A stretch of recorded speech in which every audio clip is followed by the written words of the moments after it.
dear beloved, Boss Mike, Cervera.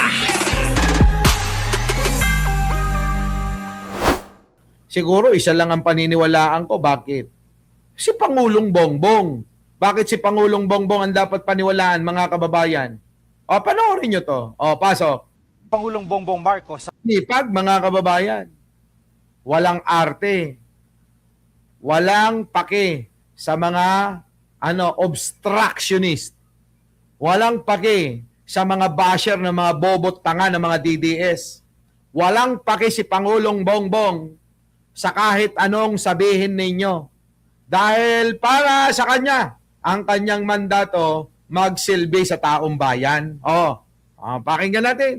Inspeksyon ni Pangulong Bongbong Marcos ang ilang proyekto ng gobyerno bagong nalalapit niyang ikalimang sona. Nangunguna sa balita si Maricela Lili. Jiggy, ilang linggo bago ang State of the Nation address ni Pangulong Bongbong Marcos, personal niyang ininspeksyon ang flood control project dyan sa area ng Tatalon sa G. Araneta Avenue sa Quezon City. Isa ito. Alam nyo mga kababayan, dyan po sa may G. Araneta, grabe ang baha dyan. Umaabot po hanggang second floor. Kaya kung kayo, ang bahay nyo may third floor, malamang ang inyong pagka may baha, may bagyo, doon kayo sa bubong. Sige, pakinggan natin ang ginawa ng Pangulo rito. Sa mga lugar na pinakamabilis lumubog sa baha, ang kwento ng mga residente dyan, umaabot ng hanggang ikalawang palapag ang baha oras na bumuhos na ang ulan. Nakita nyo si Pangulo? Kita nyo mga kababayan sa G. Araneta, mga kababayan, crowded dyan. Marami talagang tao, pero kita nyo, si Pangulo nandiyan dyan. Broad daylight, mga kababayan. Nandiyan dyan, hindi alintana yung maaaring kapahamakan. Tama, mga kababayan? Ludi Asibuki. Kung si Sara yan, papalibutan ng mga bodyguard yan. Diba? Papasok pa nga lang sa isang silid Pinalilibutan na ng bodyguard Tingnan nyo si Pangulong Bongbong Marcos. Hindi niya alintana yung panganib. Arlina Villamor, Leonida Negrillo, Shereza Force.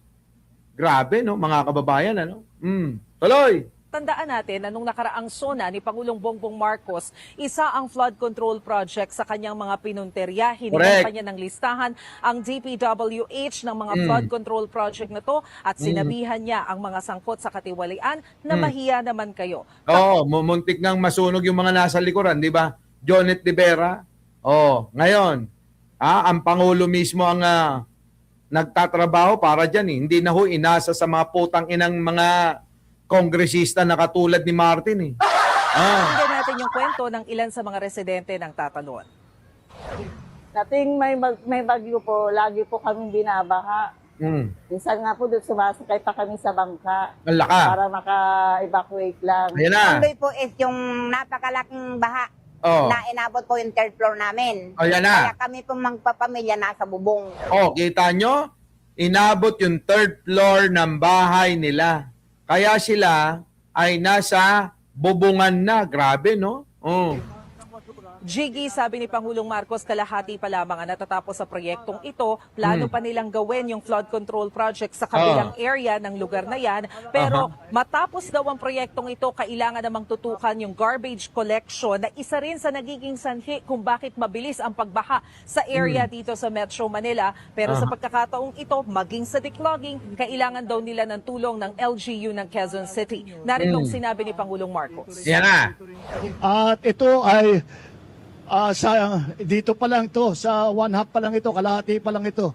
Gagawin din natin yan dun sa kabila para talagang mabilis ang takbo ng tubig, mabilis ang paglabas ng tubig at hindi na mababaha rito sa G. Araneta Avenue dito sa Tatalon. Kita nyo mga kababayan ko, hindi natitigil ang Pangulo Sa kakatrabaho, araw-araw may trabaho Tumutulong na nga si First Lady Nung isang araw po, si First Lady kasama ni Isko Moreno namigay ng kaban-kaban na bigas. Jiggy, bago magtungo sa Araneta Avenue, una munang bumisita si Pangulong Marcos dyan sa NKTI o yung National Kidney and Transplant Institute. Oh, kita nyo mga kababayan, eto pa pala oh. Yung Kidney Transplant Institute na pinapatayo at saka yung pagka kayo nagka-problema na sa kidney nyo, eto ho yung pinakamalaki na dialysis center sa Southeast Asia, mga kababayan. Kita nyo lahat ho ng mga pinapatayo, pinapagawa ni Pangulo, kauna-unahan, kung hindi man ho pang Guinness book record, mga kababayan, yung mga ginagawa, eto, kakaiba, siya ang kauna-unahan lagi. Oh, kita nyo? Libo-libong mga proyekto ang mga nagawa na ho ng Pangulo. O, tuloy. At tiningnan yung itinatayong legacy building dyan, Na? oras na matapos ang construction ng building na ito ang magiging pinakamalaking dialysis center sa buong Southeast Asia. Sabi Kita nyo? Paano hindi kayo magiging proud kay Manong Bongbong natin, Jane Wanson? Paano hindi kayo magiging proud? Yung ginagawa niya ay pang ano talaga yung bang mamarka sa atin parang yung ginawa ng tatay niya ni siya Apo Lakay, ano? Pinakamalaki sa Southeast Asia na dialysis center. Mga kababayan, walang iba ang nakagawa, ang Pangulong Bongbong Marcos lang. Tapos sasabihin ni Sara, wala daw ginagawa. So, ikaw na lang ang may ginagawa, hayop ka, Sara. Ano? So, Alan na, Karok, Lisa Quito. Si Sara na lang, Jing Martin, ang may ginagawa. Wala nang may pakita. Yung ginawa niya, pinagmamalaki, nagtanim ng isang puno. Nag-tree planting, mga kababayan. Na magpamigay ng lugaw. Kailangan may pirma pa yan. Ayop talaga, mga kababayan, ano? Napakawawalang ya. Pompi ang ginagawa. Ayan, mga kababayan, ang ganda nito. Ang laki, mga kababayan. Sino magbebenepisyo? Alangan naman yung mga, alangan naman yung mga Arabo.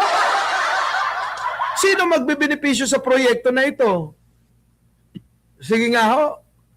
Alangan naman yung mga Chekwa. Alangan naman yung mga Amerikano. Alangan naman na yung mga Australiano. Hindi ang magbibenepisyo sa mga proyekto na ito ay ang mga Pilipino. Kahit mga putang ina yung mga DDS kayo, kasama kayo sa mga magbibenepisyo. Mga hayop kayo. Wala kayong mga... Tapos galit na galit kayo. Tignan nyo ano nangyari. Yung mga galit na galit kay Pangulong Bongbong Marcos, nagkakaroon ng malalang mga sakit. Yung isa nagkaroon ng brain tumor. Yung isa nagkaroon ng... tumor sa itlog. Yung isa namatay na. Yung katropa nila Libayan, dedo na. Diba, mga kababayan? Yan ang problema kasi. Ipanalangin nyo ng lahat, huwag niyo yung kamatayan. Ni Pangulong Bongbong na siyang talagang tunay na tumutulong. Talagang tunay na nagmamalasakit sa mga Pilipino. Ipinapanalangin nyo Ipanilangin nyo na lang si Digong na mategi na yon. Wag lang si Pangulo. Di ba, mga kababayan? Wag lang si Pangulo. Tuloy. Tiningnan yung itinatayong legacy building dyan, oras na matapos ang construction ng building na ito ang magiging pinakamalaking dialysis center sa buong Southeast Asia. Sabi na kita nyo? Pinakamalaki.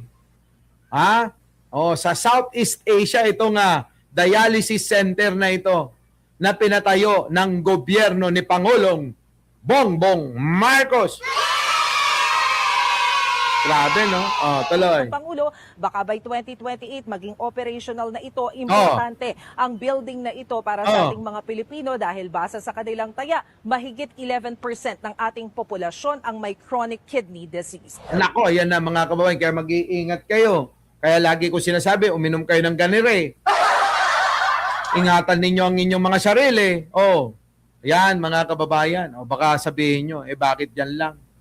Bakit? Baka naman balita lang yan. Bakit?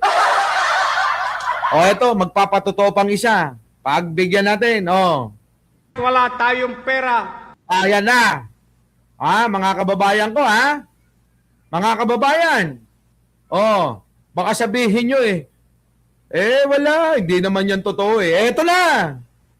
Leni Robredo nga nagpatotoo Isko Moreno, Quezon City, at marami pa hong mga taga Mindanao ang nagpapasalamat kay Pangulong Bongbong sa kanyang mga serbisyong ginagawa. Kita nyo, mga kababayan ko? Matindi, mga kababayan.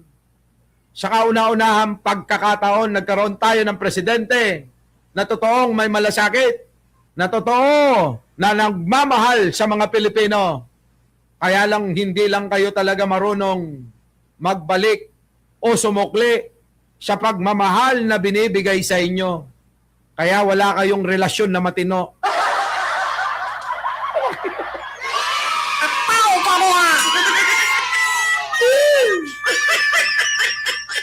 Kaya alam nyo mga kababayan, yung mga DDS, pansinin nyo, wala silang love life na matino. Si Harry Roque, walang love life na matino. Si Banat Bay, walang love life na may pagmalaki. Di ba? Tingnan nyo mga DDS. May pagmamalaki bang love life si Banat Bay? Si Maharlika, walang love life. Wala.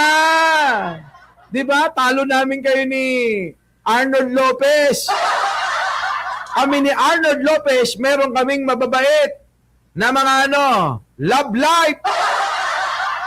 Diba? Kasi nga yung mga ugali nila hindi sila marunong magsukli ng kabutihang pinapakita ng pagmamahal na busilak. Abay, dapat may sukli ang mga yan. Diba, Jojo Chavez? Eto mga kababayan tignan nyo. Isko Moreno, nagpasalamat. At kahit wala tayong pera, ipinanghingi ko. Siguro, ngayong hapon, iparating ninyo ang init ng inyong palakpak at pasasalamat kay President Bongbong Marcos Jr. Yon! Kita nyo mga kababayan ko sa mga hindi pa nakapag-subscribe dyan mga nakapag-like, hindi pa nakapag-share yan ang sinasabi ko sa inyo. Siguro naman hindi nyo maitatanggi yan. Kahit nga si Nanay Lenny na matalik na katunggali, di ba? Nanay Lenny po Maki Kwan, Josie Tango. Nanay Lenny yun Alde Barongan. Hindi maitanggi, Shaila Mahotra, na ang Pangulong Bongbong Marcos ngayon ay hindi maitatanggi, hindi maitatatwa na mga kababayan, na siyang tunay talaga na nagsiservisyo sa taong bayan. Di ba? Sa dami ho ng ginagawang trabaho. Biruin nyo Isko Moreno, pasalamatan si Pangulong Bongbong.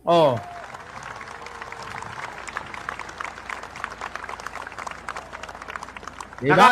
Pinalakpakan nila Bulaklak Kabiling.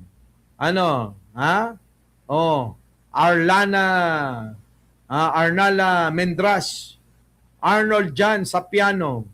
Nako mga kababayan, ito na. Bergie Florendo Lorna Istaco. Nakadali ako. Nakadali? Maling anda. Nakadali ako. Maling anda.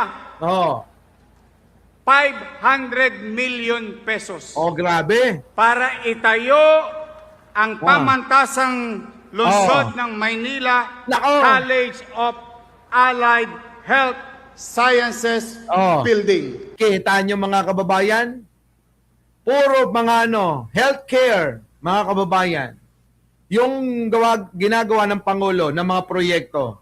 Sabi ni Marites Musni, shout out sa kanyang jowa na nagngangalang Jerry Musni.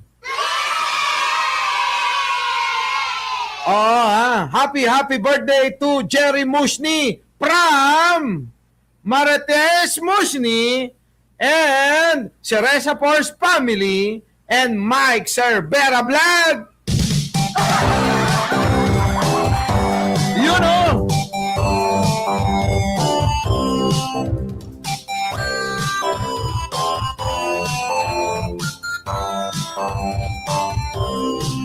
Isa pa.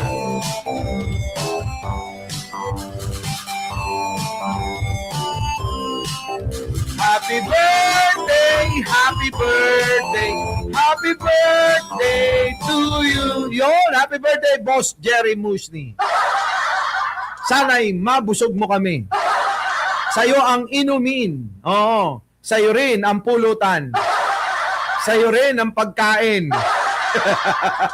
Diba? Happy birthday po sa lahat ng mga nagsa-celebrate ng mga birthday ngayong araw. Ano po? Oo.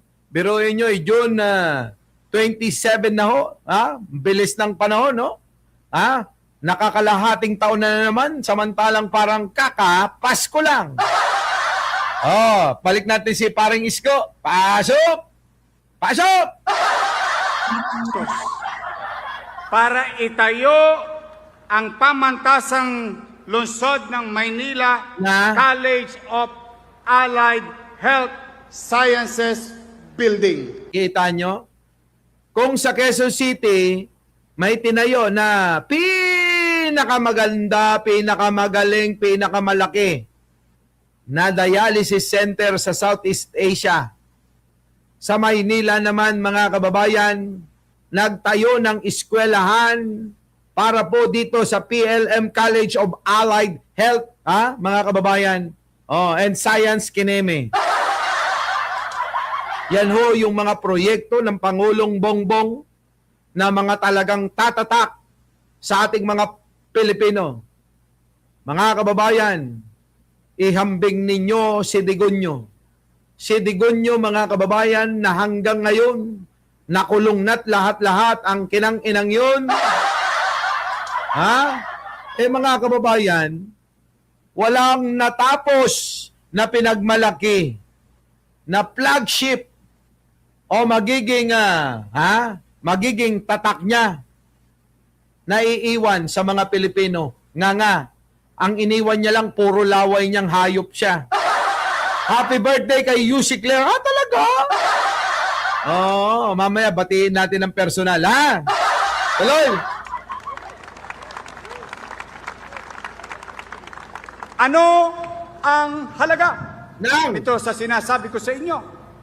Kung dati-rati hanggang 300 lang na estudyante ang kaya nating yakapin sa PLM Intramuros, ngayon kaya na nating akapin 5,000 students, Grabe. future doctors and nurses, and all other allied health sciences. Kita nyo, mga kababayan, Grabe, no? Jesse Messi, Boss Mike, sino daw ang pinaka,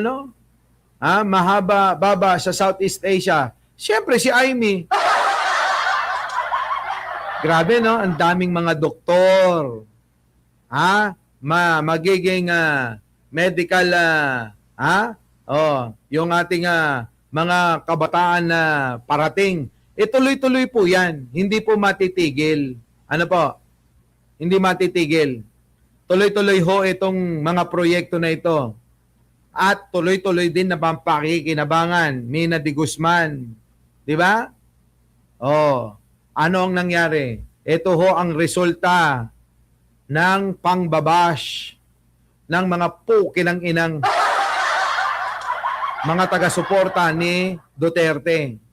Ito naman po yung resulta ng ating pagsuporta sa Pangulong Bongbong Marcos na ako'y nakakatiyak na hindi tayo namali ng pagsuporta kay Manong Bongbong. Sapagkat kung ating ihahambing sa mga nakaraang administrasyon, wala po talaga.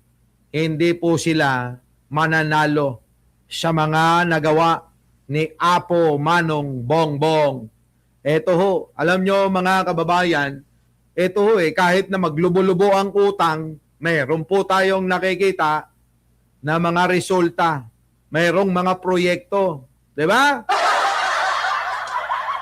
Oh, yan ang problema. Hindi problema yan. Tsaka na natin isipin yan. O, tuloy. Courses. Future doctors. And ngayon, kaya na nating akapin 5,000 students, Grabe. future doctors and Oh. nurses, and all other allied health sciences Grabe, courses. no? 5,000 mga kababayan kung taon-taon may gagraduate mga kababayan na ganyang karami. Siyang ka pa. Wala pa tayong pera niyan. Wala pa tayong pera niyan. Aminado si Isko.